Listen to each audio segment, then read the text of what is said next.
Hola, muy buenas tardes. Aquí estamos, 4 en punto de la tarde, en la 8 Zamora, empezando este magazine que ya saben estará con ustedes durante las 2 próximas horas. Vamos a tener un plato hoy también bastante variadito. Vamos a hablar de deporte, vamos a hablar de pintura y literatura, todo un poco así unido como en el mismo libro, digamos. Luego les explico porque hay que explicarlo con detalle y con calma. También vamos a hablar baile de una zamorana que se dedica a esto del flamenco, sí, porque hay zamoranos que también se dedican a esto del flamenco. Tenemos por ahí, por ejemplo, una peña flamenca con gente que adora este arte y este cante y este baile, pues también hay gente que se dedica profesionalmente a esto y estaremos hablando después también con ella.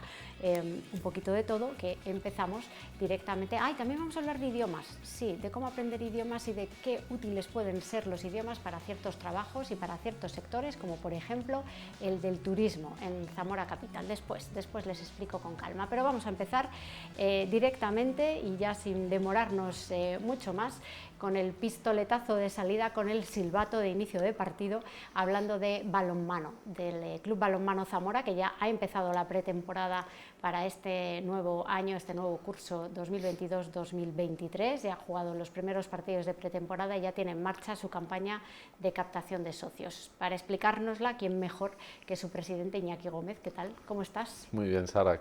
Bienvenido. Muchísimas gracias, bien hallado.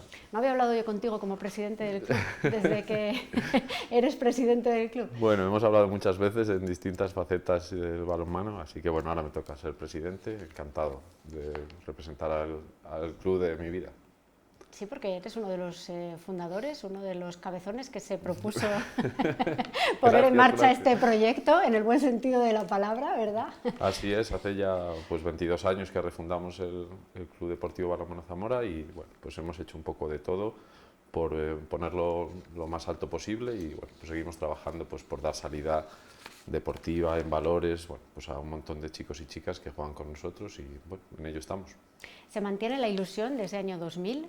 ¿O es más, o es peor, o se lleva diferente? Bueno, hay un poco sentimientos encontrados, es una cantidad ingente de trabajo que se hace de forma altruista y bueno, pues cuesta mucho que cada año salga, se ponga en marcha. Los meses de verano son duros en ese aspecto, desde que se cierra la puerta del vestuario del Ángel Nieto, pues se pone en marcha un montón de trabajo que hay detrás y en ese aspecto, pues bueno, pues es sufrido, cuesta ponerlo todo en marcha, pero también la ilusión se va renovando. Es verdad que yo este año en Puebla de Sanabria, que hemos hecho la primera edición del campamento, teníamos muchísimas ganas y yo le decía a los chicos, tuve la ocasión de acompañar a Miguel Camino, que estuvo por aquí, a Leo Álvarez, y yo les decía, ellos le hablaban de que, bueno, pues tienen el recuerdo de esas concentraciones, de esos campamentos, y yo les decía a ellos que yo no tenía ese recuerdo, porque cuando yo era como ellos no había balonmano en Zamora. Jugábamos hasta la edad escolar y cuando queríamos seguir no podíamos. Un poco fue por eso, por lo que nosotros decidimos dar el paso de poder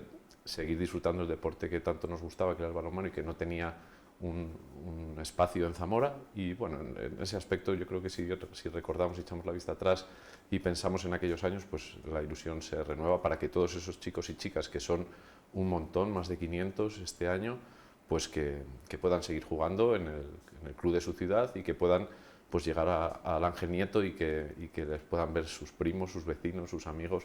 Yo creo que es parte de ese corazón de Zamora, que es el club que bueno, si quieres ver a zamoranos jugando sobre la pista o sobre el campo, pues yo creo que el balonmano Zamora ahí lleva la pauta. ¿Empezasteis un grupo de amigos? ¿Cuántos os mantenéis de aquella primera aventura? Bueno, pues un montón. Arcel, el vicepresidente, sigue en la junta directiva y sigue formando parte activa del proyecto. Carletes, Carlos Prieto, que todo el mundo le conoce por el Bar Universal, también sigue formando parte de la junta directiva. José Antonio Quintana, que se incorporó un poquito más tarde, aunque ya jugó esa primera temporada con nosotros, pero digamos que no era de ese grupo refundador, pues también sigue como presidente de honor y formando parte vital en el proyecto. Pues bueno, somos muchos y se han unido pues otro montón de gente que sigue estando con nosotros. Decías el corazón de Zamora, que es el lema de la campaña de captación de socios de este año. ¿Por qué habéis elegido este lema tan sentimental? Cada año más de 6 o 7, la agencia de comunicación que hace desde hace un montón ya de años las campañas de socios con nosotros y un poco la imagen del club, queremos trasladar cómo nos sentimos. Han sido ya muchos los lemas. El primero que hicimos así como tal, como en este formato, fue la Unión hace la Plata, con motivo del primer ascenso a la División de Honor Plata. Luego han sido muchos, ha habido algunos, yo creo, que fue el del segundo ascenso. El del primer ascenso a Sobal fue la amistad nos hace grandes. Luego hemos hablado de reconstrucción, de ven. Bueno, cada año el lema dice un poco cómo es nuestro estado de ánimo. El año pasado fue nos veremos las caras, un poco fruto de toda la pandemia, y este año queríamos hablar del corazón de Zamora porque es un sentimiento que yo creo que tenemos bastante dentro, por lo evidente, porque llevamos el corazón de Zamora Enamora en el pecho, que nos encanta, porque el año pasado en la foto que hacemos con todos los niños y niñas, más de 500 niños formaron ese corazón, ese gran corazón de Zamora. Luego hay otras partes un poco más intrínsecas. Pues, yo hablaba con los jugadores el primer día que recibíamos en pretemporada y les decía que revisaran un poco, que volvieran a ver los partidos del año pasado, porque se aprende mucho. Y hubo dos especialmente, el día de Ciudad Real y el día de Córdoba, donde se fraguó la permanencia, que estuvimos a un tris de descender, donde yo al acabar le dije a algunos de mis amigos, recuerdo hablar con Hortos o con Raúl y decirle, hoy latía el corazón Viriato, el corazón Pistacho, y latía el Ángel Nieto. Yo creo que eso es importante. Y luego la otra parte es lo que te comentaba, que nosotros creemos que hay otros atajos. A veces es más sencillo, a lo mejor por gestión o por economía, decir, mira, prescindo un poco de lo que es la base o lo tengo un poco de, bueno, un poco de espejo, pero más de cara a la galería de los niños y niñas.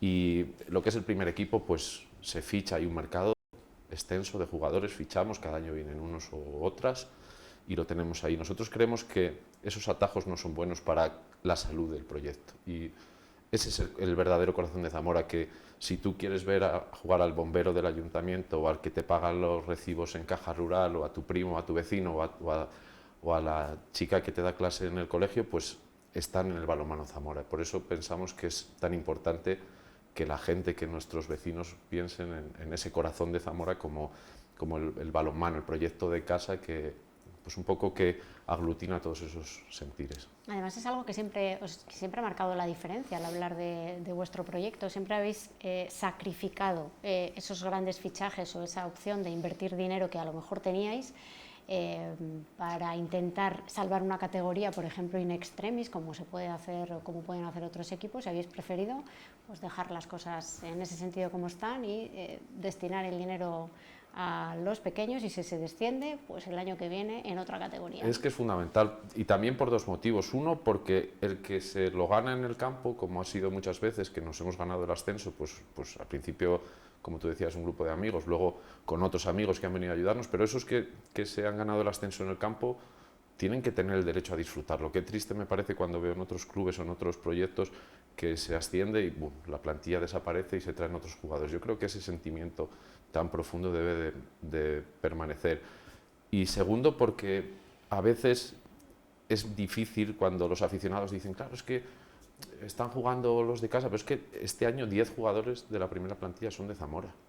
Claro que es más difícil a lo mejor que los Raúl, Andrés, o Hortos, o Guille, o Fer, o Magariño, o Carlitos, o David defiendan el escudo y que se peguen hasta el final para salvar la categoría, o quién sabe si tirar para arriba. Claro que es más difícil, pero ahí está un poco el valor añadido del proyecto.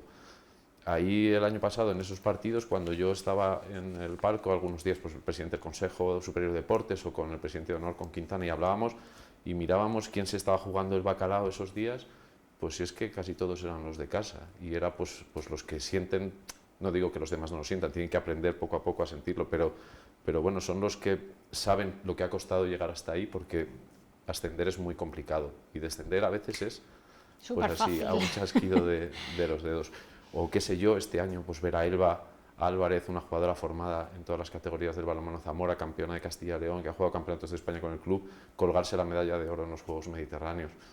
Eso es una satisfacción enorme, entonces eso compensa. Yo creo que a veces es un poco más complicado, hay que pedirle paciencia a los aficionados, pero si luego miramos los registros y miramos las gradas del pabellón, yo creo que ellos también lo entienden. Por eso pues el Ángel Nieto, cuando juega el Zamora Enamora de balonmano, casi siempre está lleno. ¿Cuál es el objetivo en cuanto a número de socios con esta campaña que habéis lanzado este año? Pues el año pasado andábamos en los 700, la verdad que cada año es un poco más fácil crecer en número de socios porque todos los jugadores federados de la cantera, que este año van a ser como unos 250, son per se socios del club, ¿no? Y el vicepresidente decía, Arcel, el otro día en la campaña, cuando presentábamos la campaña, que 800 estaría bien. A mí de verdad me gustaría que este corazón de Zamora latiera y que volviéramos a las cifras de las últimas temporadas en Asobal, que fueron la 14-15 y la 17-18, que rondamos los 1000 socios. Yo creo que ese tiene que ser el objetivo, pedirle a la gente que haga un esfuerzo después de 2 años difíciles. Estos 2 años anteriores era muy complicado sacarse un carnet de socio, asociarte a algo donde no sabes siquiera si vas a poder ir a los partidos de base, casi toda la temporada no se pudo asistir, a los partidos del primer equipo hubo restricciones en algunos de ellos. Bueno, no se puede decir, yo qué sé, no sabemos lo que va a pasar, pero parece que está todo mucho más tranquilo. Entonces le tenemos que pedir a la gente, a nuestros aficionados, a las familias, a la gente que cree en este proyecto que es de Zamora para Zamora y por los zamoranos, pues que nos echen un cable, son precios muy asequibles y que nos acompañen este año a disfrutar del balonmano en el Ángel Nieto. ¿Habéis ampliado el abanico de posibilidades de carnés? Bueno, es muy similar, se crea una nueva figura de socio protector premium, llevamos varios años con el socio protector, que es aquel aficionado que siempre nos dice, es que es muy barato el carné. Bueno, pues mira, te damos un regalito y pagas, en vez de los 70-80 euros que vale el carné, pues 100 euros. Y este año hemos ampliado a premium, que son 125 euros, que incluye pues un regalito del club, un pin, asistir a los partidos de Copa del Rey que haya aquí en Zamora, más la camiseta del primer equipo, que se la podrá llevar como regalo. Ya han empezado los partidos de pretemporada, los entrenamientos. ¿Cómo los ves? Perdón, pues yo veo un equipo con muchísima ilusión, con muchas ganas de trabajar, de jugar a su deporte favorito. Me dan mucha envidia, como te puedes imaginar. Te puedes vestir de corto cuando no creo que nadie te ponga ninguna pega, bueno, ¿no? No, yo que sé, que son etapas, ¿no? Pero bueno, yo veo al equipo... Igual te miran mal, ¿o qué? No, espero.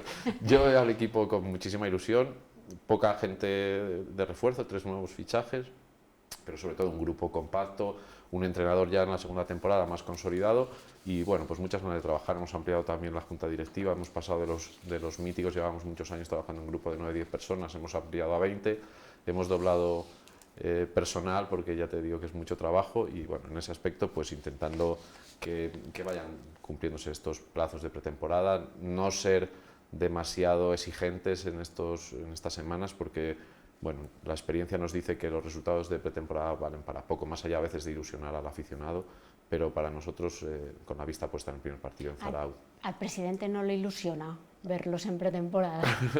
A mí me ilusiona mucho, lo que quiero decir es que me da igual ganar o perder en pretemporada, que cambio todos los 6 o 7 partidos que tenemos en pretemporada, 7 me parece que son, por la primera victoria en Zarauz o la primera victoria aquí en casa. Además, el día del debut en casa, que va a tener unas connotaciones muy especiales porque hay unas actividades del Ayuntamiento de Zamora, entonces el Angelito está ocupado, vamos a jugar en el campo, va a ser como una vuelta a los orígenes.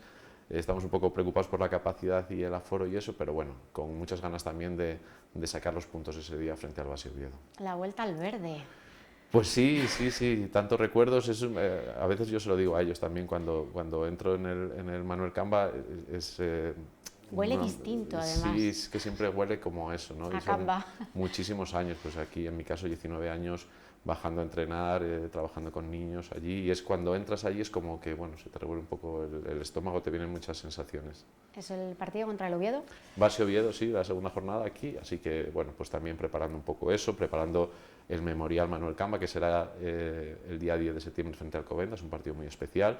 El día 7, además, tenemos marcado en el calendario, 7 de septiembre, porque va a ser la asamblea ordinaria de socios y previamente habrá un partido en el Camba a las 7 y luego vamos a la asamblea en la Ciudad Deportiva a las 8:30 en un acto que para mí tiene una importancia trascendental porque creo que a veces somos muy opacos o estamos acostumbrados a que los clubes sean un poco opacos y yo creo que nosotros vamos a presentar a la Asamblea un presupuesto de 375.000 euros, de los cuales una buena parte es de dinero público, otra parte de nuestros colaboradores, partners, sponsors y demás, y otra parte obviamente de los socios y las familias.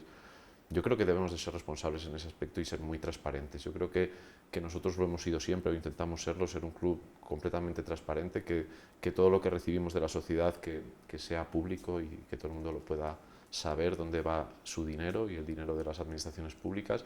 Y también debemos de ser responsables y sostenibles, que nunca nos gastemos un euro que no está en nuestro poder. Y yo creo que llevamos ya una trayectoria bastante dilatada, de más de 20 años, intentando serlo y debemos de ir, en mi opinión, por ese camino. ¿Se involucran los socios? Por ejemplo, van a las asambleas, colaboran, ayudan, dan ideas, critican. Cada vez más. siempre hay, nosotros lo decimos siempre, no somos perfectos, nos equivocamos mucho, es un montón de trabajo, un montón de cositas que hay que hacer cada año. Es verdad que se van repitiendo, pero siempre salen cosas nuevas y sí, pues yo creo que en la última asamblea tuvimos unos 50 socios aproximadamente. Este año hemos puesto el partido antes para intentar hacer un efecto llamado, lo que queremos es que vengan cuantos más mejor. Y luego también tenemos otra convocatoria ahí que será este año el día 1 de septiembre, que es con la reunión de familias, de padres, que es muy importante, pues bueno, trasladarles a ellos qué tipo de club somos. Somos un club que pedimos que nadie grite en la grada, sobre todo en las categorías inferiores, que no se falte el respeto al rival, ni a los árbitros, ni a los propios jugadores, que los padres no den instrucciones a sus hijos, que ya están los entrenadores. Bueno, todo ese tipo de cosas que a veces vemos en otros deportes y que no nos gustan nada, pues intentamos transmitírselo a las familias para que ellos sepan dónde depositan a sus hijos. Nosotros le devolvemos a cambio pues ese tipo de respeto, disciplina, el valor a las normas, el compañerismo, otro tipo de valores que tratamos de trasladarles, pero es importante que entiendan el club donde van a ir sus hijos. ¿Cuánto va a crecer la cantera este año? Pues el año pasado tuvimos las cifras exactas 180 jugadores federados y tuvimos 357 jugadores escolares, niños y niñas. El club lleva a los monitores al cole. El Ayuntamiento de Zamora hizo algo bueno. Nosotros llevamos haciendo este modelo durante casi 20 años. Nosotros llevamos monitores a los colegios para hacer actividades extraescolares y a todos los niños les sale completamente gratuito. El Ayuntamiento de Zamora el año pasado implementó un modelo similar, con lo cual pues, a nosotros nos aportó al presupuesto que nosotros pudiéramos contratar más monitores, darles de alta y el Ayuntamiento por cada equipo en la ciudad de Zamora, porque también tenemos otros que soporta la Diputación Provincial en la provincia, en Morales, en Moraleja y en Tábara teníamos el año pasado. Bueno, pues con todo ese compendio juntamos 357 jugadores escolares. Ya en la prescripción este año estamos en 230, yo calculo que el ratio llegará a unos 250 federados y si mantenemos los escolares daríamos por los 600 niños y niñas practicando balonmano, niños, niñas, adultos, incluso tenemos un equipo de veteranas también que hacen una labor pues muy importante también de organización y de apoyo a la directiva, así que bueno, pues mucha responsabilidad, pero muy satisfechos también de que bueno, el balonmano sigue teniendo tirón entre los jóvenes de la ciudad. ¿Dónde se pueden sacar los carnés? Y ya te dejo marchar. Pues en los puntos de venta habituales, en el Café Universal, en la Plaza de los 100, en H-Shop, en la calle Amargura, y luego durante 2 semanitas, las que llegan hasta el día 24 de septiembre, que es el debut en casa, creo que es del 12 al 24, en el kiosco de la Marina frente a la Valenciana. Ahí estaremos en horario comercial mañana y tarde, pues bueno, pues ya rematando una campaña que esperemos que sea muy provechosa. Seguro que sí, ¿no? Bueno, es el corazón de Zamora. Nosotros lo sentimos así, lo sentimos de verdad muy dentro. A veces hablar de todas estas cosas con todo lo que hemos pasado, el bagaje que tenemos de alegrías y de alguna tristeza también, pues bueno, nos emociona y queremos transmitir esa emoción al conjunto de la ciudadanía. Bueno, pues que siga latiendo el corazón del balonmano Zamora. Ojalá que sí. Gracias, Iñaki. Muchísimas gracias a vosotros. Y buen inicio de temporada. Que vamos a verlo, hay que cruzar los dedos, pero bueno, yo creo que hay buenos mimbres para hacer una buena campaña en una temporada que va a ser difícil porque descienden 5 equipos de 18. Eso los números nos dejan ahí como en un 28% el porcentaje de descenso, que para una competición en categoría de plata a nivel nacional es altísimo. Así que bueno, va a haber que dar el do de pecho. Venga, ánimo. Gracias. Ahora vamos a hacer una pequeña pausa, pero primero vamos a ver unas imágenes de la ONG Visión Solidaria que está desarrollando en Haití durante este verano su proyecto Así Soñamos, para atender a niños y a niñas con serias necesidades. Lo hacen desde hace varios años con un campamento. En los primeros días de julio impartieron la formación a educadores y voluntarios, una formación en gestión de tiempo libre y en resolución pacífica de conflictos. Después ya en marcha este campamento propiamente dicho. En el primer turno, más de 180 niños de entre 4 y 16 años disfrutan, aprenden con los talleres de agricultura, danza, teatro, deportes, juegos cooperativos y tradicionales haitianos, educación sexual, artesanía, pintura, un poco de todo. Pero además y sobre todo desayunan y comen a diario allí mismo, porque esta ONG Visión Solidaria les aporta la comida. Han notado evidentemente la subida de los precios de la comida y de los materiales y por eso recuerdan la importancia de las aportaciones para desarrollar este trabajo.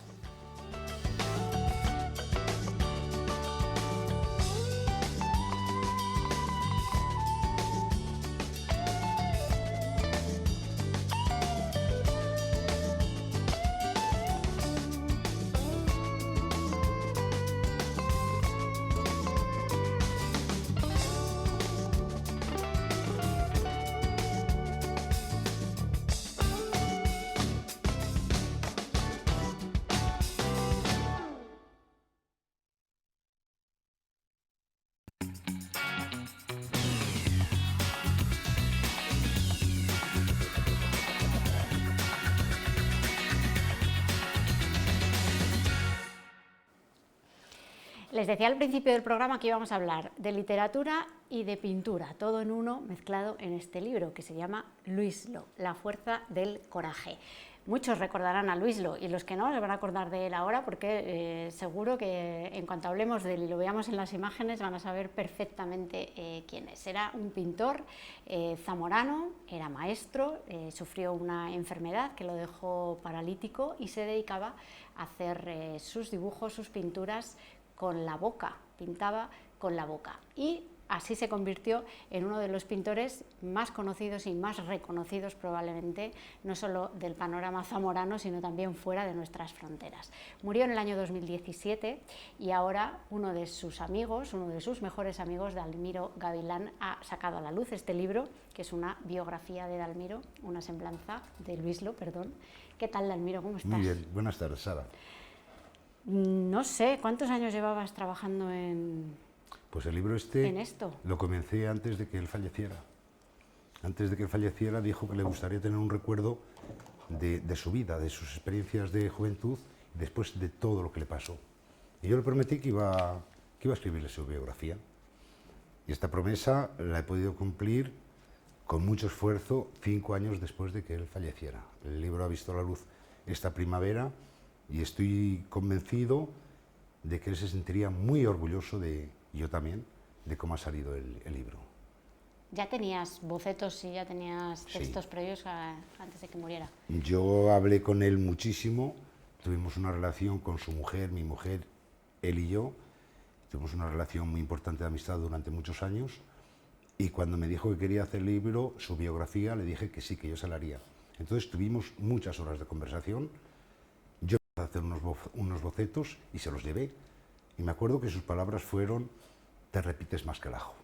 Claro, era un pequeño boceto donde iba recopilando sus palabras y de un día para otro muchas veces yo no me acordaba lo que era. Pero estoy convencido que hoy diría que está su vida reflejada tal como era. Ya no está repetitivo. No, está muy corregido. Lo repasaste mucho. Sí, lo he corregido y aún así siempre sale alguna errata como 5 o 6 veces, que es el trabajo más difícil para mí de un escritor, el corregir tu libro. La idea entonces surgió de él. Él te pidió Sí.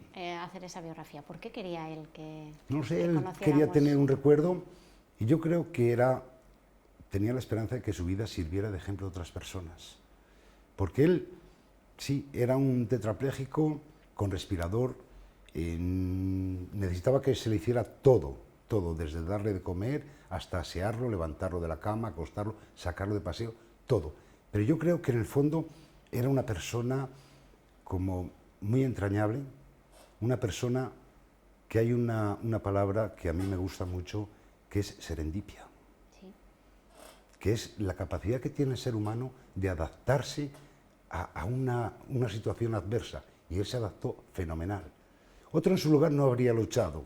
Sin embargo, él, desde estando en la UBI de Toledo, el psicólogo le propuso que llenara su tiempo con algo. Su primera idea fue estudiar inglés. Lo había traído, pero estuvo 2 meses. Al cabo de 2 meses Pudo con él. renunció porque no podía con ello. Entonces, él pintaba yo con la mano, tenía unos cuadros hermosos. Había estudiado 5 años de los clásicos en Madrid, cuando él estuvo dando clases en Madrid. Y su mujer pues le empezó a animar a pintar. Él no sujetaba la cabeza ni nada al principio, su mujer la ponía en un pasillo de la UBI de Toledo, del Hospital de Toledo, y allí se pasaban las horas pintando. Él cada 5 minutos tenía que descansar. Y yo creo que esa adaptación, ese ejemplo que a mí me dio el verlo, yo creo que es lo que quería que se reflejara en su libro. Y yo creo que está reflejado también. Sí, porque nos daba una lección, es verdad que nos daba una lección de vida siempre. Cada vez que te encontrabas con él, que hablabas con él, que te explicaba sus cuadros, cómo trabajaba, cómo hacía, cómo veía la vida, cómo disfrutaba también Sí. haciéndolo. Era una persona que, pese a su situación, yo nunca lo vi enfadado ni enojado, ni culpando a la vida de nada. Él se conformaba con lo que tenía. Ver simplemente un rayo de sol, un atardecer, un amanecer, o un cuadro que había realizado, que se sentía satisfecho de él, era un hombre feliz. Con ver amanecer cada día, era un hombre feliz. Con sacarlo a pasear, era un hombre feliz. Viendo una flor en el campo o un conejo corriendo por el monte, Con eso se sentía feliz, con nada, porque había perdido todo. Llegó a perder todo, entonces cualquier cosa, cualquier nimiedad, cualquier pequeño detalle, para él era todo un mundo. ¿Cómo es ese trago de contar lo que le pasó a Luislo en este libro, Dalmiro? Muy difícil, porque es entrar en la intimidad de dos personas, de Paqui y de Luis. Es desvelar todos sus secretos, porque no ha quedado nada en el tintero. Y a mí, yo tenía la mitad del libro cuando él falleció y me costó horrores, sobre todo la parte final. El libro estaba, por así decirlo, dividido en dos partes. Una que es un poco su pueblo, de dónde viene, sus raíces, quién eran sus padres, quién eran sus abuelos, cómo comenzó en la escuela del colegio de Abezames a estudiar y después cuando vino a Zamora, al Corazón de María. Eso sería la primera parte y después cuando comenzó a estudiar, a ejercer de profesor, conoció a su mujer y se casaron. Y la segunda parte es la noche fatídica que yo titulo, el 25 de abril del año 89, cuando de buenas a primeras se sintió indispuesto y ya quedó en coma. Quedó en coma y de hospital en hospital durante casi 3 años peregrinando. Eso es muy duro. Y después, por si fuera poco, él fallece repentinamente, pues más duro todavía. Se me hizo bola, la verdad, el libro. Y ahora lo has publicado, lo has sacado a la luz, has decidido ya hacerlo público y ha servido de regalo de boda de su hija. Sí. ¿Y ella lo sabía? Bueno, el libro está corregido por su hija y por su mujer, sobre todo por su mujer. Ella sí se intuía unos meses antes que iba a ser el regalo de boda. ¿Y cómo fue ese momento? Pues te lo puedes imaginar. Fue muy, muy emocionante, tanto para mí como para su madre, como para los novios. Fue un momento muy bonito, muy bonito. Leyendo este libro, ¿qué podemos conocer de Luislo que no sabíamos?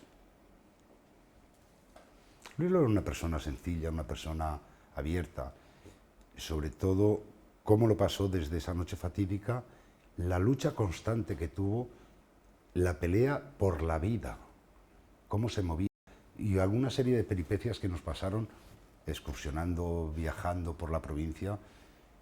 Date cuenta que él llevaba una silla al principio y para el respirador llevaba una batería de camión. ¿Una batería de camión? Sí, sí, era así, así de grande era, enorme, que pesaría aquello 14, 16 kilos. Y me acuerdo que una vez en Fermoselle, con las cuestas que hay en Fermoselle, nos fuimos hasta Fermoselle los 4. Y muy bien, hasta que se soltó un cable de la batería y allí corriendo a buscar un destornillador para arreglarla. Incluso subimos arriba para visitar los restos del castillo. Allí cogí 3 voluntarios del pueblo, se prestaron sin más, y entre los 4 con la silla para arriba al castillo. Y peripecias de esas nos han pasado muchísimas. Pero lo mejor de todo es cuando después se ponía él en otoño y en invierno a pintar sus cuadros, cuando veía las fotos que le habíamos hecho a él, hacía sus composiciones para hacer los óleos y era una maravilla. Él disfrutaba, tenía la pintura metida en la sangre. Yo creo que no tenía sangre, tenía pintura. Tenía óleo. Sí. Claro, porque él no pintaba en el campo No. esos paisajes, sino pintaba en casa con fotografías de base. Aprovechamos sobre todo, teníamos dividida el año en función de las estaciones. Otoño y verano salíamos por ahí de peregrinaje, de paseo, de excursiones, y yo tengo un mapa que todavía conservo, las rutas que íbamos trazando. Pues hoy vamos a hacer esta ruta. Vamos a parar en este pueblo, comemos, tomamos café y después nos metemos por caminos rurales para hacer fotos. Y cuando íbamos por los caminos o por la carretera, él veía un paisaje que le llamaba la atención. Entonces, su mujer bajaba, hacía fotos y así un día y otro día, porque él amaba el sol, la luz solar la amaba. Entonces, cuando llegaba a finales de otoño y invierno, que a él se le hacían muy largos, no podía salir de casa, o si salía era muy poquito, muy abrigado, muy poco, es cuando se enterraba en su casa, en el estudio, en el salón. Su mujer le ponía el caballete y él es cuando empezaba ahí a hacer sus dibujos, sus composiciones en función de las fotos y de lo que él hubiera visto. A la naturaleza él no pudo pintar, porque es que además, date cuenta que el pincel lo sujetaba con los dientes, exactamente con las muelas. Y era su mujer la que le ponía el lienzo en el caballete y él le daba unas pinceladas y le decía a su mujer, ponme pintura roja, y daba otras pinceladas de rojo y decía, límpiame el pincel y ponme ahora un poco de verde. Iba manchando el cuadro y después era muy detallista. Su pintura fue evolucionando a medida que pasaba el tiempo. Este hombre pertenecía a la Asociación de Pintores con Boca y Pie, que fue en parte su tabla de salvación y fue en parte un trabajo. Tuvo que firmar un contrato y todo, y cada año tenía que entregar cada mes un óleo. Lo mandaba a Madrid y de Madrid lo mandaban a Suiza, y allí una comisión valoraba la calidad de la pintura. Entonces, en función de si era buena la pintura o no era buena, así actuaban ellos, de tal forma que la reproducían en tarjetas postales, en calendarios, y esos cuadros en exposiciones itinerantes que recorren todo el mundo. Y muchos de esos cuadros son de Luis. En esas exposiciones, que en Zamora hubo una en el Colegio Universitario, donde lógicamente Luis, al ser de Zamora y de Castilla y León, que creo que recordar que era el único pintor que había con Boca y Pie, o al menos el más reconocido, había más cuadros de él. Entonces, dentro de la asociación hay distintas categorías. Una que es becario, otra es miembro de la asociación y otra es miembro de pleno derecho. Entonces él empezó como todo el mundo de becario. ¿Qué llevaba esto? Que al ser becario estaba sometido a mandar como mínimo 12 cuadros al año. A cambio recibías una compensación económica, pues para seguir comprando material y para formarte como pintor, para que alguien te diera clases como pintor. Y Luis empezó, ya te digo, de becario y ya era miembro de la asociación. Y estábamos convencidos que no tardando conseguiría ser miembro de pleno derecho. ¿Y se quedó ahí a las puertas? Sí, a las puertas. Pero en realidad, tanto él como yo sabemos que perfectamente era miembro de pleno derecho. Vamos, no necesitaba el papel ni la firma de nadie, sí, para que eso quedara reconocido. ¿Él era feliz con ese pincel? Por supuesto, mucho, mucho. Él nació casi entre pinceles. Vamos a ver, sus padres eran unos hombres de pueblo que se dedicaban a la agricultura y la ganadería. Sus abuelos habían sido herreros, pero con 7 años su abuela le regaló una caja de pinturas exactamente de acuarelas, y empezó a hacer sus garabatos. Y su abuela le lanzó un reto: no pintas tan bien como tu hermano, que era mayor. Entonces yo creo que esa conciencia de niño es la que empezó a desarrollar, y la desarrolló de tal forma que últimamente es a lo que dedicaba su vida, a la pintura, porque la pintura fue su salvación. Por eso te digo que nació prácticamente con los pinceles de la mano y acabó con ellos de la boca. Y siempre con esa ayuda inestimable de Paqui. Por supuesto. Gracias a Paqui. Él decía muchas veces que Paqui eran sus pies y sus manos, y es cierto. Durante el tiempo que estuvo enfermo, jamás se separó de su lado, lo atendió, fue su compañera de vida, fue su mujer, la madre de su hija, y fue también su espíritu. Estaba continuamente con él, y más que una enfermera fue. Lo mimó y lo cuidó. Date cuenta que fue el primer tetrapléjico de Toledo, el primero de Toledo, que salió para ir a su domicilio. Antes jamás había salido ningún tetrapléjico o parapléjico de Toledo para ir a su domicilio. Los habían derivado siempre, porque así lo quería la familia o lo demandaban ellos, a alguna residencia o a algún centro. Pero él fue, a raíz de eso, ya más gente se animó para ir a su casa. Y conocieron a mucha gente en Toledo, porque estuvo allí 2 años en parapléjicos, en el Hospital de Toledo. O sea, que abrió esa puerta también. Sí, y me acuerdo que fue pasando de distintos hospitales, estuvo primeramente en Zamora, en el Virgen de la Concha, y gracias a los médicos del Virgen de la Concha, él salvó su vida, porque entró con un cuadro, parada cardiorrespiratoria, le hicieron las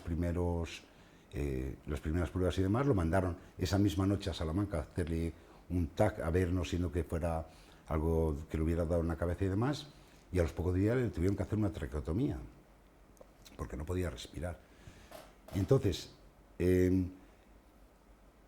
de ahí se fue a Madrid, a la Jiménez Díez, y siempre que ha salido ha dejado un gran recuerdo de él y una admiración de la gente que lo ha tratado, porque como paciente era una persona que nunca se quejaba de nada, siempre tenía una sonrisa, de tal forma que en la Fundación Jiménez Díaz las enfermeras lo conocían como el Sonrisas. Y después, cuando salió de Toledo, por supuesto que también fue un alivio para él, un alivio para su familia y un reconocimiento a los médicos que habían conseguido no que superara su enfermedad, sino darle una calidad de vida muy buena para el cuadro que presentaba. ¿Estás contento? Mucho, mucho. ¿No se me nota? Sí, pero yo pregunto por si acaso. Sí, estoy muy satisfecho. Y es que ya te digo que yo creo que este libro, aparte de que conozcas a Luis o no lo conozcas, de su mérito en la pintura, es un libro que puede ayudar a mucha gente. Nos quejamos a veces por nada, y una persona que no tiene nada, absolutamente nada, que depende de las demás personas, jamás se quejaba, siempre con una sonrisa o una palabra amable en la boca. Y eso que tampoco podía hablar mucho, porque el respirador no se lo permitía, tenía que tomar aliento para poder hablar. Pero aún así, si él no se quejaba, ¿de qué nos quejamos los demás? Es verdad. ¿Sí? ¿Qué hubiera dicho de esto de la pandemia y del COVID? Pues no lo sé, pero estoy convencido que él, si él estaba la mitad de los días encerrado en casa, al menos toda la mañana encerrado en casa, lo único que disfrutaba era viendo la luz del día y salir por ahí. Pues tenemos muchos cuadros de Luis. Date cuenta que cada año pintaba con mínimo 12 cuadros y un cuadro de Navidad, obligatorio, para las postales de Navidad. Y si estuvo 20 años perteneciendo a la asociación, multiplícalo por 12. Esos cuadros, la mayoría están en poder de su mujer, algunos amigos tenemos algunos cuadros, y vendió también muchos cuadros. La primera exposición que hizo, que para él fue una inyección de adrenalina, de superación, fue en Caja Duero, cuando existía Caja Duero en la central en Santa Clara, expuso 35 cuadros, y de esos 35 cuadros vendió 32. Y los otros 3 no los vendió porque los tenía comprometidos, que los tenía que mandar a Suiza. Porque no quiso, te iba a decir yo. No, es que no podía. La siguiente exposición la realizamos en el Palacio Pimentel de Valladolid. Y también expuso 33 o 34 cuadros, y de los cuales vendió 28. Y pensamos hacer una exposición, mi idea era hacerla en Salamanca, y la de él también. Pero empezó la crisis económica y demás, nos detuvimos ahí y ya no hubo marcha atrás. Ya no hubo posibilidad de hacerla. Pero mi idea es, no tardando, a ver si podemos hacer una exposición de Luis. Pues a ver si la vemos. Seguro que sí. Gracias, Dalmiro. Y Gracias, enhorabuena, Gisela. Muchas gracias. Y salúdame a esas chicas. Hacemos una pausa y seguimos con más cosas.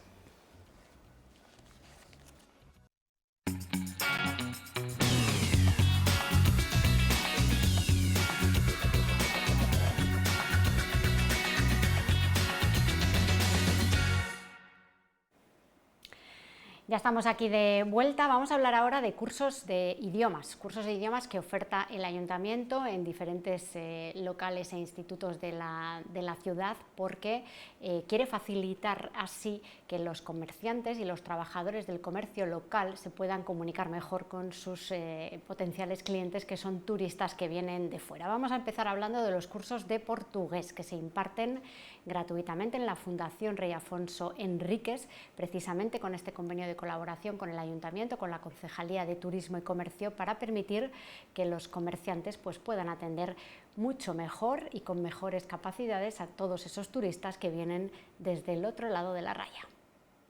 La Concejalía de Comercio y Turismo del Ayuntamiento de Zamora ha habilitado un programa destinado al comercio local para mejorar la profesionalización de estos profesionales. Ha habido 3 programas, 3 cursos concretamente, uno de economía circular, otro de inglés y otro de portugués. Nos hemos venido hasta aquí, hasta la Fundación Afonso Enríquez, para conocer más acerca de este último. Contamos aquí con José Luis y compañía. ¿Qué tal? Muy buenas. Hola, buenos días. ¿Qué tal, José Luis? Pues todo muy bien, encantados de teneros aquí con nosotros. Cuéntanos un poco, ¿en qué consisten estos cursos de portugués dedicados a este comercio local? Bueno, pues lo que es indudable es que cada vez son más digamos, los turistas, los particulares que se acercan a nuestra ciudad, que obviamente tratan de aprovechar nuestro comercio, y yo creo que es una buena idea que nuestro ayuntamiento pues haya puesto en marcha este programa, este proyecto llamado Zamora a tu lado, en el que se les habiliten varias materias, y una de esas es precisamente el portugués. Obviamente no se trata de que aprendan a tener un portugués fluido y muy extenso, se trata de conocer lo básico, fundamentalmente para entender al cliente, y que también ese cliente portugués que se sienta pues bien tratado y considerado, al menos con ese esfuerzo de intentarse comunicar con él en su propia lengua. Entiendo que estos cursos estén dedicados a vocabulario específicamente de lo que es el comercio, ¿no? De tienda, venta, compra, etcétera. Efectivamente, el objetivo es ese, es que los comerciantes puedan atender en sus tiendas, en sus comercios a los portugueses y hablen con ellos de la misma manera que cuando van a Portugal, pues también intentan los comerciantes hablar con ellos en castellano. Y es el objetivo, que podamos también aquí en Zamora empezar con esa capacidad lingüística. ¿Quién va a impartir estos cursos, Vania? Yo, en este caso, Mismamente, ¿no? sí, voy a ser yo. ¿Estos cómo lo vais a dividir? No sé si hay por diferentes niveles, por diferentes meses, no sé cómo lo tenéis planteado.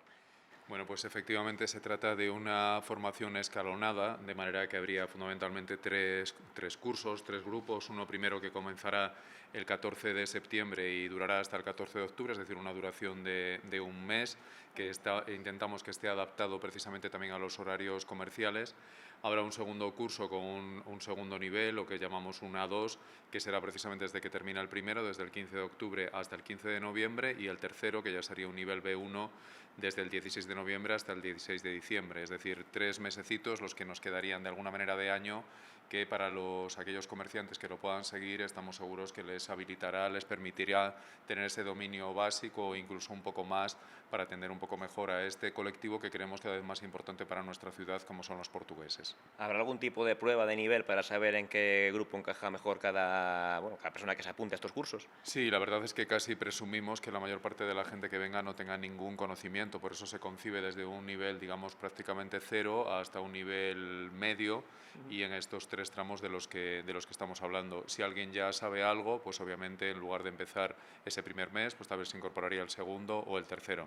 Pero ya digo que desafortunadamente son muy pocos los zamoranos, los comerciantes que ya tienen estas nociones de portugués. ¿Qué importancia tiene para un comerciante de Zamora tener cierto dominio de un idioma como el portugués, que está tan cerca, ¿no?, de nuestra frontera? La verdad es que yo creo que la importancia no es solo de los comerciantes, incluso nosotros aquí en la Fundación intentaremos incorporar o luchar para que el portugués sea también incorporado en los colegios públicos, porque estar tan cerca y no haber ese contacto que es fundamental, incluso para a nivel de trabajo, conseguir un trabajo aquí cerquita, en Braganza o lo que sea, yo creo que el idioma es un obstáculo que podríamos contornar y solucionar. Y los comerciantes, eso, yo creo que los portugueses, si llegan a una tienda, a un comercio y son atendidos en su lengua, pues se sienten mucho más valorados y lo agradecen. ¿Cómo está ese proceso de conseguir que el portugués se imparta en institutos o en colegios? Pues ya hemos hablado yo y José Luis, tenemos ya elaborado algunas técnicas. En Extremadura lo han realizado de una forma perfecta. Tenemos un profesor que conocemos que está en ese proceso y nos va a ayudar también a conseguirlo aquí en Castilla y León. Este programa en principio está destinado a comerciantes de aquí de Zamora, capital. Para gente de la provincia, que hay muchas localidades que están cerca de Portugal, ¿también se pueden apuntar aquí a este curso? Bueno, pues entiendo que en principio es una iniciativa del Ayuntamiento de Zamora y para los comerciantes de Zamora. Lo que pasa es que también hay que tomar en consideración de que esta es una iniciativa apoyada por esos fondos de Next Generation, es decir, esto significa que la Diputación pues también lo pueda hacer, o incluso cualquier pequeño ayuntamiento, y desde luego desde la Fundación intentaremos apoyar con nuestros medios este tipo de iniciativas, porque como comentaba Vania, yo creo que aunque solo sea una cuestión de estética, de que se sientan pues bien recibidos, porque yo creo que todos somos conscientes de que cuando nos acercamos a un portugués, a una tienda, a un restaurante, ellos al menos lo intentan. Pueden cometer algún error a la hora de hablar, no ser un castellano perfecto, pero al menos lo intentan, y yo creo que ese es un poco el objetivo que nosotros vamos a intentar alcanzar. ¿Se percibe mucha gente de Portugal aquí en Zamora? Sí, perdona. ¿Se percibe que llega mucha gente de Portugal aquí a Zamora? Sí, bastante. Cuando, por ejemplo, hay un festival ahí, pues se deslocan aquí y viene mucha gente, cada vez más. Pero es eso, ellos tienen una facilidad con el idioma de castellano que, bueno, llegan y hablan normalmente y al revés todavía no.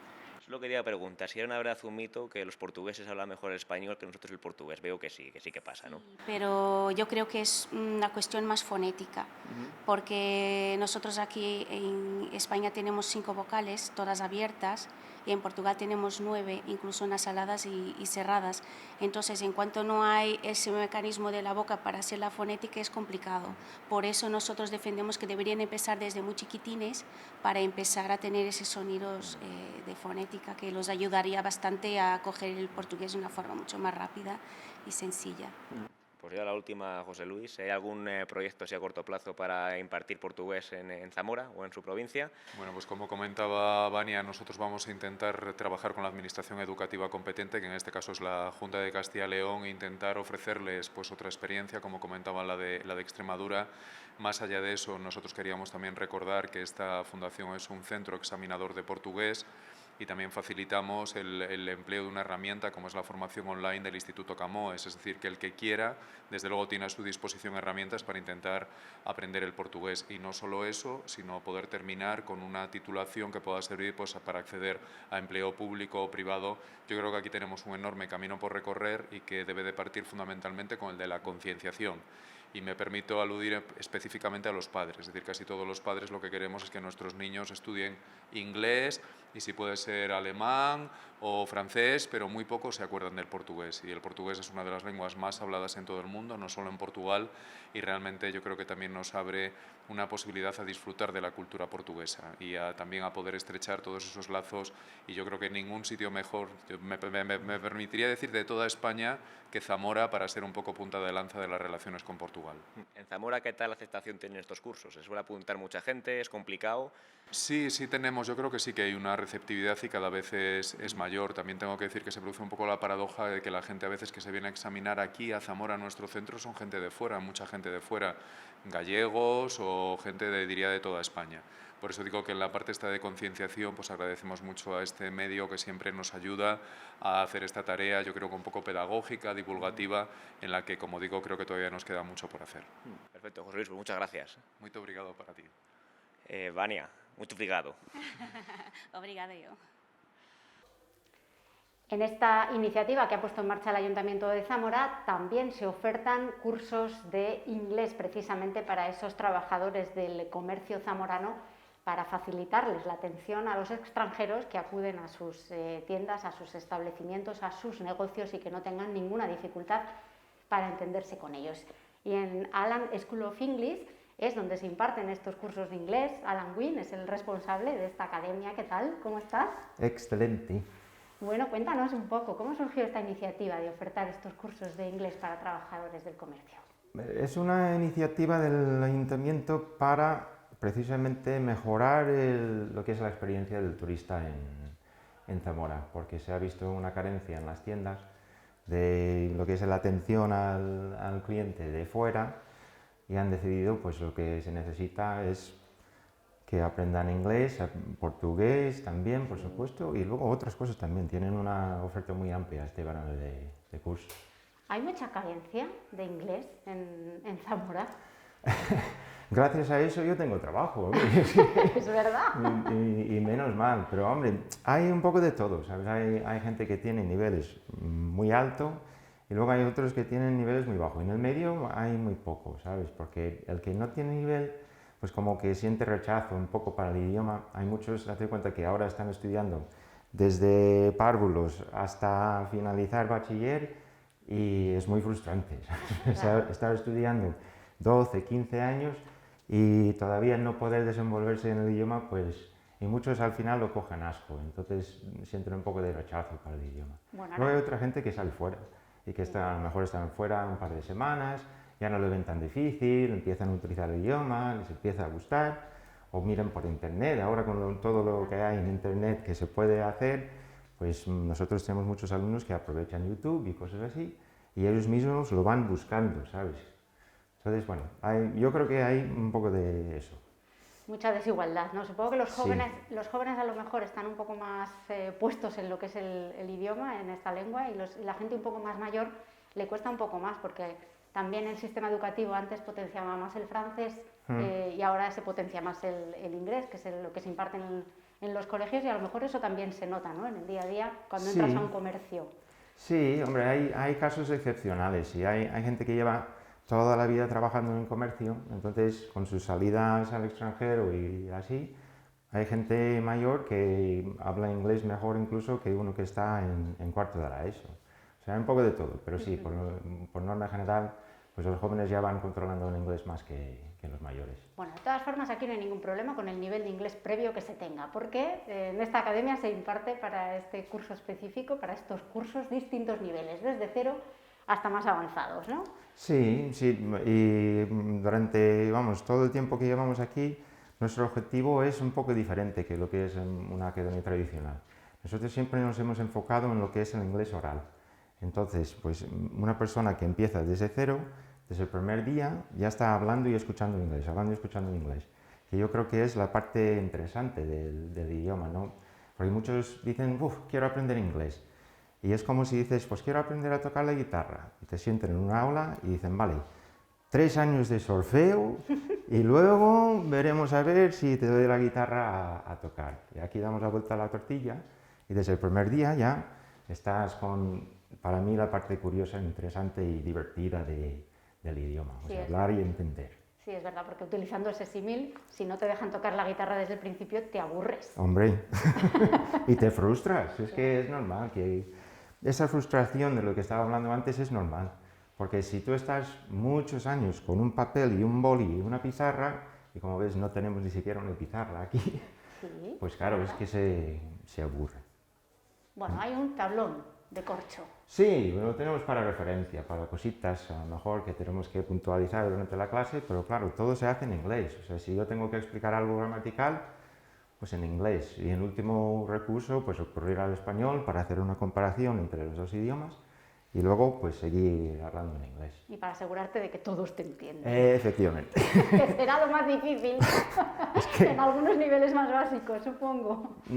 Y hay muchos alumnos que tienen la tendencia, tú dices, ¿entiendes? Y hacen así, pero se les ven los ojos y dices, no han entendido nada, ¿sabes? Tienen ahí como un film delante de los ojos y dices, no. Tú sabes muy bien que no se ha enterado de nada, no ha cogido nada del concepto. Claro, y haces un poco de feedback con ellos y dices, bueno, a ver, tú, explícamelo a mí lo que yo te he explicado. Nasty de plástico. Nasty de plástico. ¿En inglés cómo es? Nothing de nothing. Eso, not at all. I didn't understand anything at all. ¿Cuáles son las principales carencias que tiene la gente que acude a estos cursos? Normalmente es lo que estábamos diciendo antes, que es que como no tienen práctica, a lo mejor saben mucho inglés. Hay algunos que han venido que sí se les nota que tienen un nivel muy, muy grande, porque les preguntas cosas, con el feedback que vamos haciendo durante la clase, pues se ve, o con el vocabulario, ves que tienen un vocabulario muy amplio, pero luego a la hora de realizar, pues claro, les cuesta, ¿sabes? Que tienen como una ratonera metida en la cabeza de gramática pura y dura que han estudiado durante años y años y se meten ahí en la ratonera y no son capaces de sacar una frase, incluso una frase simple. O sea, les pasa a ellos lo mismo que me pasaba a mí. Yo estudié 4 años de español antes de venir aquí, pero es que no era capaz de pedir un café. Podía leer libros en español, pero no podía hacer las cosas más simples.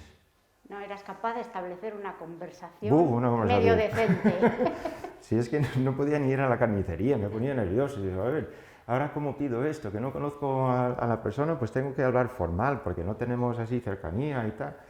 Montaba cada pollo que vamos, no te haces una idea. Que luego ves que es fácil, es sencillo. Vas a un bar para pedir un café y es que no dicen ni la palabra café. La gente entra y dice, un cortado, con leche. No dicen café, y yo estaba diciendo, bueno, querría un café, espera, con leche, leche femenino, café masculino, ¿qué sería un café con leche? ¿Será femenino o masculino? ¿Sabes? O sea, te montas una idea cuando realmente es mucho más sencillo que todo lo que piensas. ¿Por qué nos pasa eso, Alan? ¿Por qué nos pasa? Puede ser por el sistema de estudio, puede ser que tratamos los idiomas como si fueran mates y que intentamos hacer unas ecuaciones de gramática para realizar una frase, ¿no? Y en realidad, pues, los idiomas no son tan tiquismiquis, no son tan rigurosos, ¿no? Eso es. Que es que hay muchas cosas que dicen, vale, la regla es esta, bien, la regla, pero tiene esta excepción, esta, entonces claro, pues al final dices, entonces, ¿para qué tenemos las reglas? Que al final, si se dice de otra forma, ¿cómo es esto?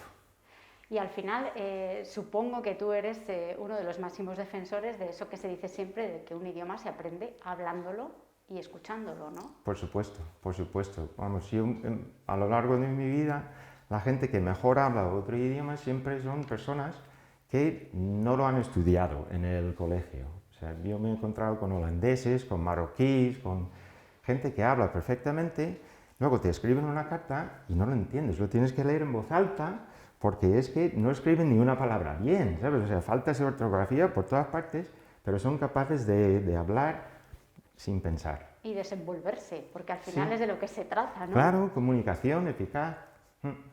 ¿Cuánto ganan, por ejemplo, los comerciantes o la gente que trabaja en establecimientos así que tienen que atender a turistas después de pasar por clases por aquí? No sé si habéis podido ya hacer una valoración o es muy pronto todavía. Estamos aquí en la mitad del meollo, no tenemos un estudio hecho ni nada, pero sería curioso ver si se han atrevido, porque una de las cosas que sí estamos haciendo aquí es enseñarles a aprender. O sea, una manera de autoestudio, cómo pueden seguir una vez que terminan aquí, pues no parar, porque un idioma es como ir al gimnasio. Si te dejas de ir al gimnasio, pues ya pierdes la forma. Empiezas a la curva de la felicidad y tal. Entonces les estamos intentando dar unas pautas para que puedan seguir, para que puedan aprender y mejorar su nivel sin necesidad del profesor. El único problema de eso es que mucha gente se desmotiva.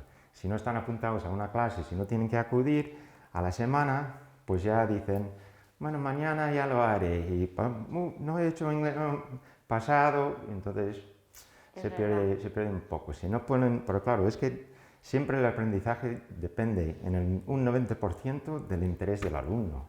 Entonces, si ellos tienen ese interés y tienen las herramientas y van a por ello, pues lo pueden conseguir incluso solos. Exactamente. ¿Aquí las clases son grupos reducidos? ¿Cuántas personas máximo? En 10. Normalmente en la academia tenemos hasta 8, porque 10 puede ser incluso mucho. Pero para lo que tenemos diseñado para este curso podemos tener hasta 20 incluso. Lo que pasa es que no hay espacio. Para tantos juntos. Sí.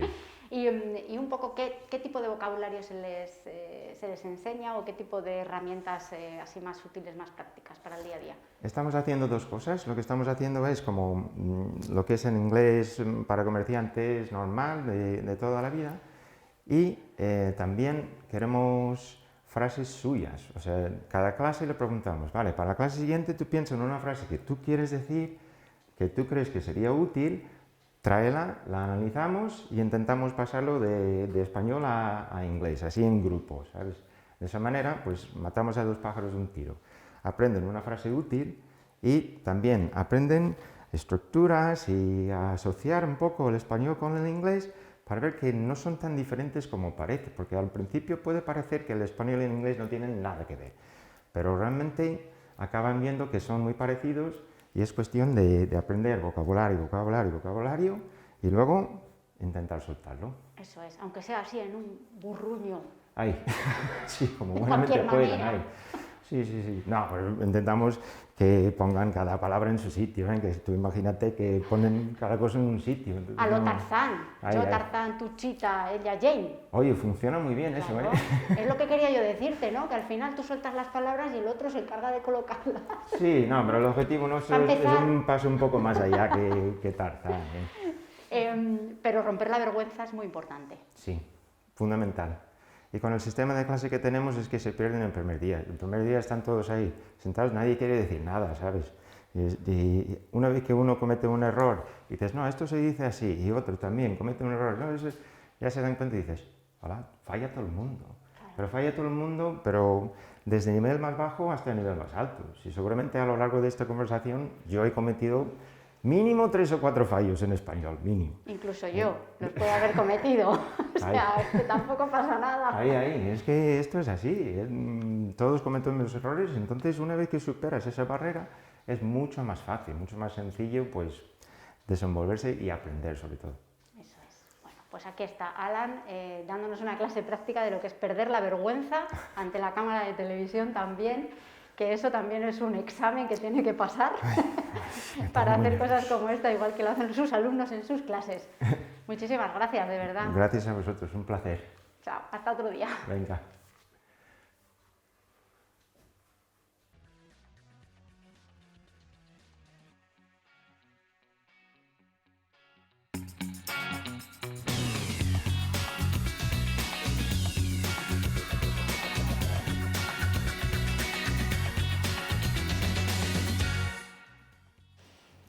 Les decía yo al principio del programa que íbamos a hablar con una artista zamorana que se dedica al flamenco y vamos a investigar qué relación puede tener Zamora con el flamenco. Pues Alicia Almeida, a la que tenemos por videoconferencia, nos lo va a explicar. Muy buenas tardes, Alicia, ¿cómo estás? Bienvenida. Muchas gracias, buenas tardes a todos. Bueno, ¿cómo es eso de que una zamorana se dedique a esto del flamenco? Pues bueno, casi todo el mundo sabe, mi madre es Carmen Ledesma, que es la primera profesora de danza española y flamenco que ha habido en Zamora. Entonces, bueno, pues desde pequeñita lo vi en mi casa y también por donde vivo, el barrio del que soy, vamos, donde he nacido y donde he crecido, que siempre he tenido el pueblo gitano muy cerca, que vivo en el barrio La Horta, también por los festivales flamencos que hay en Zamora, que como todos bien sabéis son a nivel nacional. Y bueno, luego había un bar que frecuentaba mucho con mis padres, que se llamaba El Rocío, que es donde está la actual galería de mi padre, Ángel Almeida, Espacio 36, y ahí también veía pues cómo se pasaban las navidades, cómo venían los artistas de flamenco, del festival, pero sobre todo lo que es el tema de la danza ha sido por mi madre. Desde bien pequeña me llevaba al teatro, siempre en nuestro teatro he tenido mucho vínculo con la danza y con el mundo del baile en general, ¿no? Y por eso, bueno, pues lo vi de pequeña y me enamoró, la verdad, la forma del cante y todo lo que conlleva. Dicen, o por lo menos yo siempre he oído, que para esto del flamenco hay que tener duende, que llaman, ¿no? No sé si eso se aprende, se nace con él, se hereda, o se mama, como lo has mamado tú, o de todo un poco. Bueno, yo creo que lo del duende va en cada uno tiene su forma, ¿no? de ver qué es el duende, pero para mí el duende es cuando un cantador canta, que canta con ese sentimiento, ¿no? Que le sale del estómago, pues la transmisión que se produce en el bailaor de la misma emoción, ¿no? Es escuchar esa emoción, porque al final lo que te tiene que es que el corazón que te imita una emoción, ¿no? Un sentimiento. Para mí ese es el duende, es como ese duendecillo, ¿no? Que entra en tu cuerpo o lo escuchas por tus oídos o a través de la guitarra y te emociona, ¿no? Ese para mí es el duende. Tú ahora te dedicas también a dar clases, tienes una academia en Madrid, pero también actúas. Por ejemplo, te estamos viendo aquí en estas imágenes de este pasado fin de semana en Pereruela de Sayago, en la Feria Alfareruela, actuando, además, precisamente con tu madre. Sí, siempre compartimos escenario, sobre todo en Zamora, ¿no? Y en la provincia de Zamora.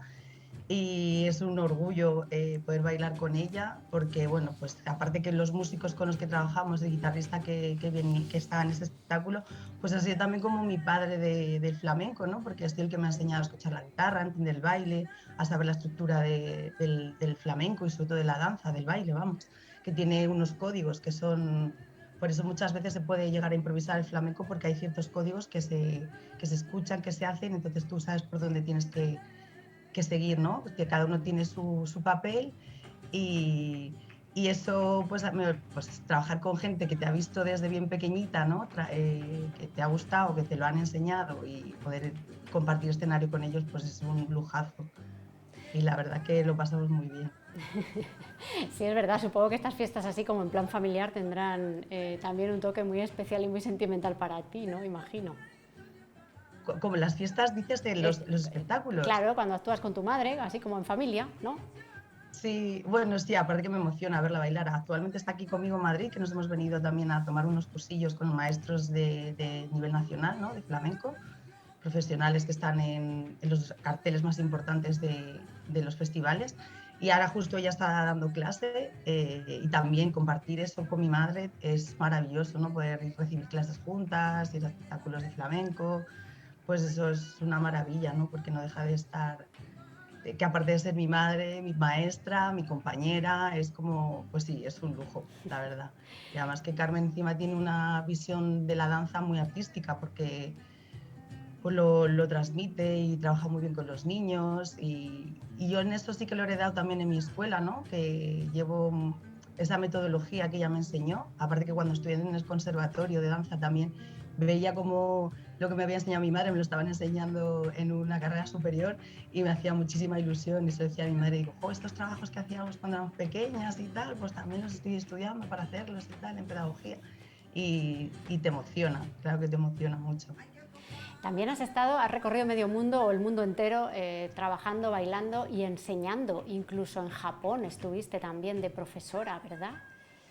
Sí, estaba aquí trabajando en una academia muy buena, pero yo quería salir un poco de Madrid, me apetecía pisar escenarios fuera y me ofrecieron la oportunidad de ir a dar clases a una escuela allí en Japón, que luego trabajé también haciendo gira por la zona de Kansai, del sur de Japón, y fue una experiencia muy buena porque, bueno, el tema del idioma es complicado, ¿no? Y al final, bueno, pues el poder trabajar dando clases sin poder hablar el mismo idioma y que te entiendan, eso para mí fue una experiencia también muy, muy grata. Encima, en un pueblo como es Japón, que también sus sentimientos son como más fríos, ¿no? No son como nosotros, ¿no? Y fue una experiencia muy buena, muy buena. Sí, la verdad que repetiría. Aunque Dices está muy que, lejos, eso también. sí. Dices que tu madre tiene y tuvo y sigue teniendo una visión de futuro y una amplia visión también para enseñar y para desarrollar sus trabajos, sus coreografías. Tú tampoco te quedas corta. Estamos viendo, por ejemplo, esto de charros y gitanos, que es una mezcla de música tradicional castellana, como los charros de Salamanca, por ejemplo, con flamenco. Es un proyecto que llevamos haciéndolo yo creo que como 7, 8 años y el año pasado sacamos un disco libro y bueno, fue una idea que surgió a raíz de una actuación y nos pareció curioso hacer esa fusión. Más ahora que el mundo del folclore está cogiendo mucho auge, es verdad que siempre ha tenido mucho auge, pero creo que en la gente joven no tenía tanto conocimiento y ahora sí que es verdad que se está volviendo a escuchar esas canciones y esos bailes y fusionarlo con el flamenco, escuchar que nuestros cancioneros en una voz gitana, pues la verdad que es muy interesante y la fusión de la gaita con la guitarra. Sí, llevamos además esta temporada hemos trabajado un montón por Salamanca, sobre todo por la zona de la sierra y gusta mucho porque tanto a los flamencos como a los folclóricos gusta. Siempre ha habido, no sé, siempre hay veces que no, las fusiones no gustan porque cuando una persona es muy purista no entiende esa fusión, pero no deja de ser el flamenco, es la evolución de nuestro folclore. Al final es folclore igual. Lo que pasa que, bueno, se cantaba de diferentes formas, se hacía de diferente forma, entonces, y también porque son otros pueblos los que aportaron a la música, entonces eso es lo que es el flamenco, es folclore nuestro, el folclore sobre todo del sur de España, pero sigue siendo folclore español. ¿Cómo te encuentras más cómoda? ¿Bailando y poniendo en escena tus coreografías o enseñando a unas niñas a bailar y los primeros pasos del flamenco? ¿Qué te gusta más? Reconozco que bailar me da muchísimo respeto, o sea, me gusta mucho, es verdad. Yo bailo para mí, en realidad, ¿no? La gente tiene que bailar para ti, ¿no? Porque para eso es la danza. Entonces, dar clase me gusta, me aporta muchísimo y disfruto mucho, sobre todo con los pequeños, cuando veo que a lo mejor sus padres no han escuchado flamenco en la vida y veo que se enganchan al flamenco conmigo, para mí es una ilusión enorme no hacerles llegar esta cultura nuestra, ¿no? Que encima es internacional. Y yo creo que me siento, a ver, los dos medios me gustan, pero reconozco que el dar clase me ha llevado, o sea, siempre he tirado más por la docencia. Pero bueno, ahora también estoy pensando en tener mi propio proyecto de escénico estoy ahí, después de todo este tiempo que ha pasado, ¿no? Que ha sido complicado sacar la academia hacia adelante, por todo lo que ha pasado, ¿no? Del COVID, ahora estoy como otra vez con ganas de bailar. Estos años atrás ha sido más dedicada a la docencia y a los proyectos que me han ofrecido, que los he cogido con mucho amor, pero ahora me apetece un poco también tener mi propio proyecto y ahí estoy ensayando y preparándome físicamente, porque al final no es lo mismo dar clase que subirte a un escenario de continuo y hacer sobre todo preparar un buen espectáculo, y ahí estoy con esa emoción. Con esa emoción y esos nervios en el estómago, ¿verdad? Los previos a los estrenos, eso también en el mundo del espectáculo supongo que sea lo más difícil. Sí, más cuando estrenas que estás bailando, pero estás preocupada de que todo esté encajado, ¿no? Porque la presentación, al final, como todo, tiene que tener un rodaje. Entonces sí que estás bailando, pero estás pendiente un poco de lo que está pasando a tu alrededor. Yo cuando veo a los directores de compañías flamencas que llevan tantos músicos, tantos cambios de registro, me parece una locura. Bueno, tienen que tener claro, todo tiene detrás de un escenario, detrás de un espectáculo, de un buen espectáculo, hay un trabajo por detrás que no todo el mundo lo ve, y eso me parece que se les debería valorar mucho más a los técnicos también, porque es una labor que hacen que el espectáculo se engalane, ¿no? Y eso también hay que tenerlo en cuenta. Bueno, Alicia, ha sido un placer echar este parladito contigo. Muchas gracias. Te apuntamos para que cuando tengas un poco más avanzado ese proyecto, te vengas un rato aquí y nos lo cuentes con calma y con detenimiento para poder disfrutar de esto con más tranquilidad, ¿de acuerdo? De acuerdo, muchísimas gracias. Gracias, de verdad, por contarnos cómo te va y felicidades. Gracias. Bueno, después de esta charla, que es verdad que siempre es un placer hablar de arte, pues con Alicia también lo ha sido. Vamos a hacer otra pequeña pausa para publicidad y volvemos para cerrar con Fiestas desde Toro.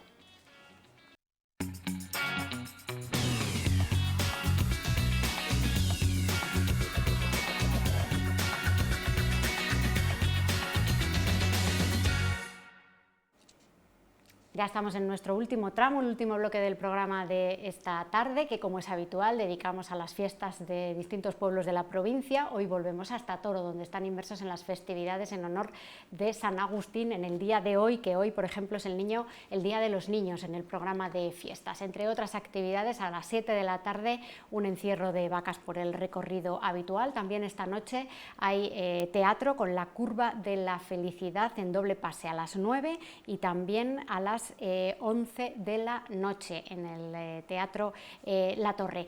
Y cierran la jornada de hoy con la fiesta Toro DJ Fest, un festival de pinchadiscos que hará las delicias, sobre todo de los más jóvenes. Pero con lo que nos vamos a despedir hoy es con uno de los actos estrella, ese evento tradicional que reúne a propios y extraños y que concita a multitud de zamoranos y de turistas venidos también de fuera cada año por estas fechas. Es su desfile de carrozas, con el que hoy, por ejemplo, nos despedimos. Mañana ya saben que a las 4 volvemos. Que pasen buena tarde. Pues estamos en estos días disfrutando y mucho de las fiestas de Toro, y en la tarde-noche de este sábado vamos a disfrutar de uno de los eventos centrales como es el desfile de carrozas de Toro. Estamos con la concejala de fiestas, Sara. Muy buenas tardes. Hola, buenas tardes y bienvenidos a Toro. Bueno, todo preparado, momentos antes, y cuéntanos un poquito qué es lo que vamos a ver esta noche. Pues nada, hoy vamos a ver un maravilloso desfile de carrozas con grupos y animando con una batucada, con un grupo, con la banda de Asportelas de gaiteros, que es la primera vez que vienen a Toro, entonces estamos encantados con esa visita también, que estén con nosotros un grupo de mayores, nuestras bandas, tanto la de la lira como la de cornetas y tambores, entonces estamos encantadísimos, la verdad. Y luego las carrozas, ¿cuánto tiempo? ¿Cómo preparáis todo esto y cuánto tiempo estáis preparando este evento? Bueno, pues la verdad que nosotros lleva tiempo el prepararlo, pero al que realmente le lleva tiempo es a los carrocistas, que hacen sus carrozas durante todo el año, y este año, con 2 años de pandemia, estaban deseando que salieran a la calle, pero son los carrocistas toresanos, que son todos toresanos. Los carrocistas que tenemos, pues son ellos los que se curran el trabajo de hacer esas carrozas durante todo el año. Y la verdad es que siempre vemos mucho arte.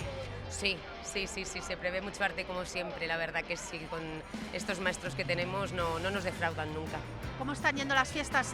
Decíamos el día de la presentación, se nota que hay muchas ganas de fiesta, pero la verdad es que vemos la ciudad casi desbordada de gente. Bueno, está siendo un auténtico espectáculo. La verdad que sí, que está desbordándose. La gente quería salir a la calle, quería vivir, queríamos ya diversión, fiesta, entretenimiento y lo que siempre decimos, que con mucha cabeza, siempre respetando no a la violencia de género, no a las agresiones sexuales y que tengamos todas unas fiestas tranquilas y divertidas. Pero tenemos el pueblo, ahora lo veréis, tenemos Toro hasta arriba de gente y nosotros encantados. La verdad es que da gusto, nos encanta cada vez que nos desplazamos por los distintos puntos de la provincia, ver que este verano está toda la provincia a rebosar y Toro especialmente hasta arriba. Sí. Así que nada, a disfrutar de lo que nos queda, que todavía es mucho, ¿verdad? Queda toda la semanita todavía, hasta el domingo día 28 tenemos un programa para todos los públicos, todas las edades y nada, desde aquí invitamos a todo el mundo que quiera venir a vernos, aquí estamos y van a ser recibidos con los brazos abiertos en Toro. Muchísimas gracias, Sara. Gracias a vosotros.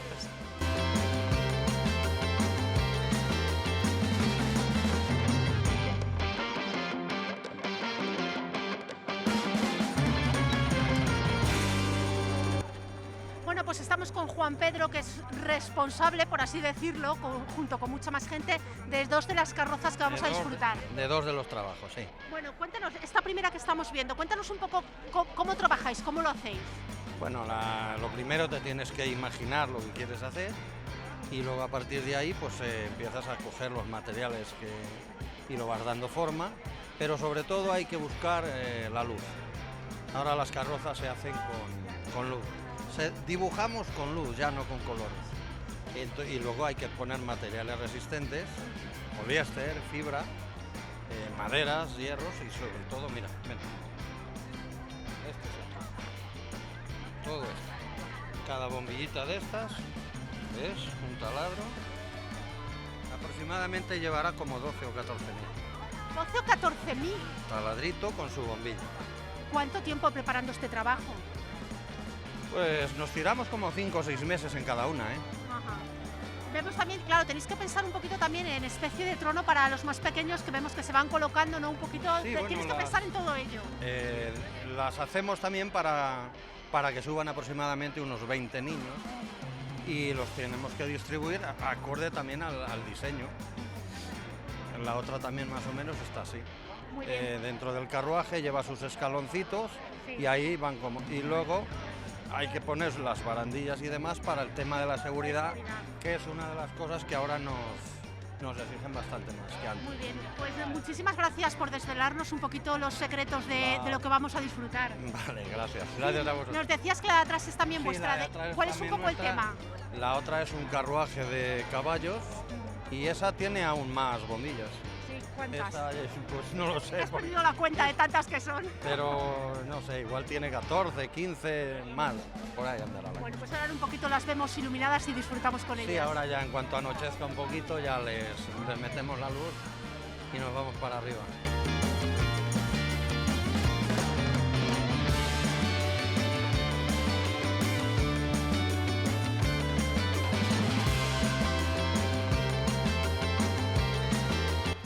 Pues seguimos, más carrozas, estamos disfrutando de ellas justo antes de que salgan y Francisco es el responsable de la que estamos viendo. Bueno, espectacular. Concretamente esta de adelante y la de atrás, pues sí.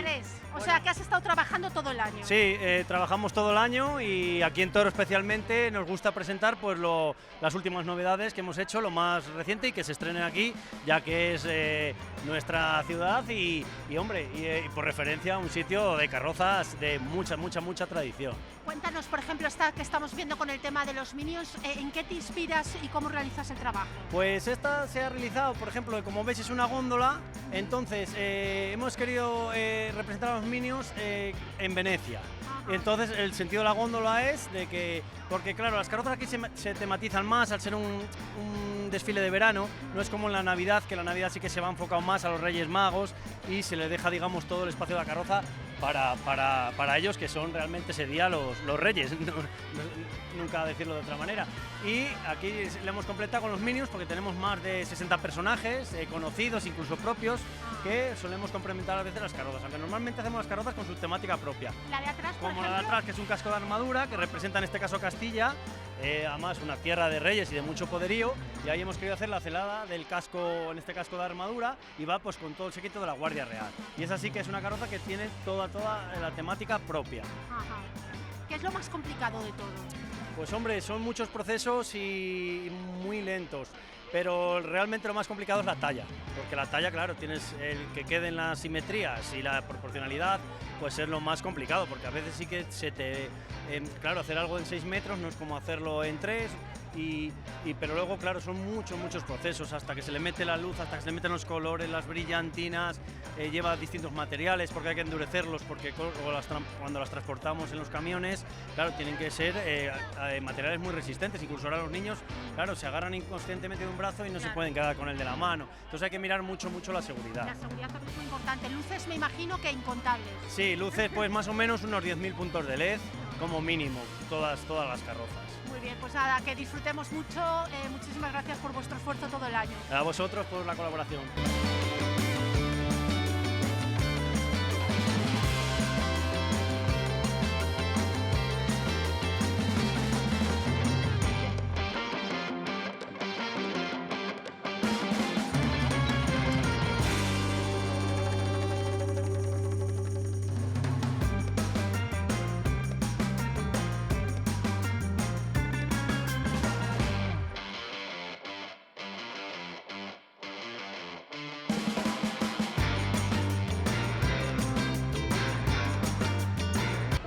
¿Cuánto tiempo trabajando? Bueno, esto es una labor de años,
Oye, contadme, ¿qué es lo mejor de las fiestas de toro?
Hola. Bueno, contarnos quiénes son. Pues somos de Toro, ¿verdad? Y es el primer año que salimos a las carrozas.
Responsable de estas peques.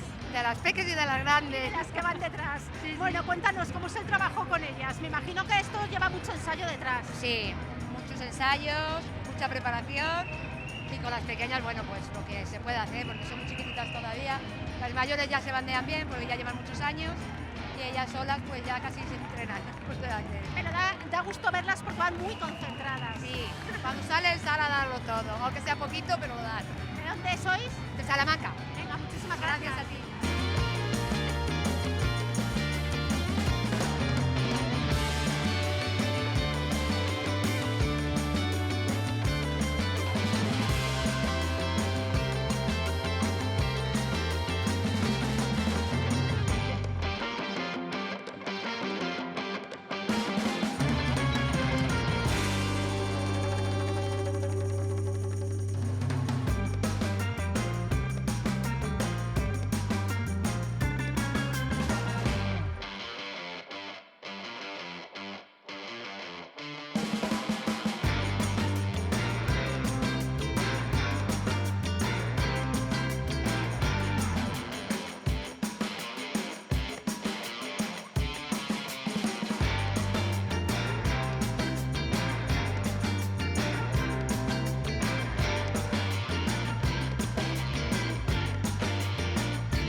buenas tardes. Buenas tardes. Ya noches en Toro. Sí, ya se ha metido la noche en Toro, es así. Bueno, contarnos un poquito de dónde ha salido la idea y cuánto tiempo lleváis preparando. Bueno, esto es una idea que viene de carnavales y lo hemos querido acoplar a lo que es el desfile de carrozas para tener una segunda oportunidad para disfrutar de un disfraz que hemos trabajado para carnavales. Para hacer disfrutar a los toresanos y para disfrutar vosotros. Evidentemente nosotros nos lo pasamos bien, intentamos que la gente del pueblo se lo pase igual de bien. Nosotros lo hacemos con ese fin, disfrutar los dos juntos. Muchísimas gracias. Gracias a vosotros. Don Quijote. Muy buenas. Bueno, el trabajo es complicado, te vemos sudando y acabas de empezar. Pues sí. Es que Cervantes escribe muy deprisa y hay que desarrollar sus ideas enseguida. Digo que muy original por lo menos. ¿Cuánto tiempo trabajando con ello? Va de un año hacia otro. Empezamos de un año para otro, prepararlo. Con el objetivo de hacer disfrutar a todos los toresanos. Efectivamente. Lo primero nosotros y luego a todo el pueblo de Toro y a todos los que nos vean por la televisión. Pues a seguir disfrutando. Gracias. Muchas gracias. Un saludo.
visto ya en carnavales. Sí, somos los mismos. Somos los mismos, repetimos.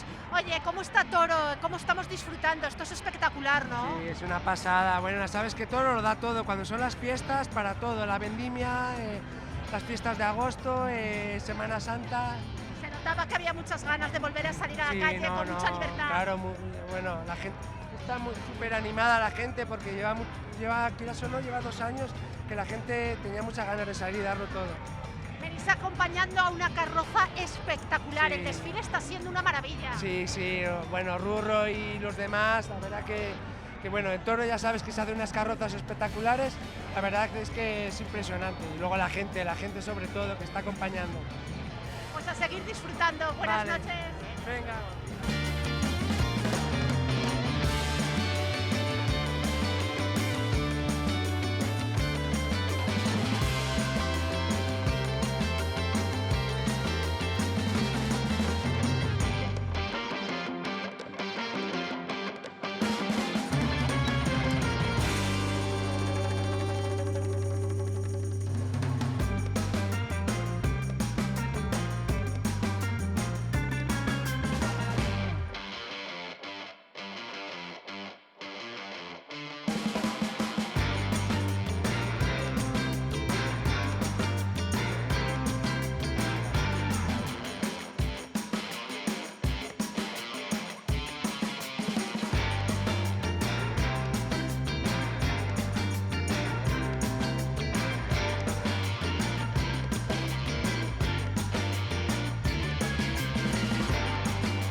Pues así, con este grandísimo ambiente, con esta música y con una Toro iluminada como pocas veces, nosotros os dejamos. Ya sabéis que podéis seguir viniendo toda la semana a disfrutar de las fiestas a Toro.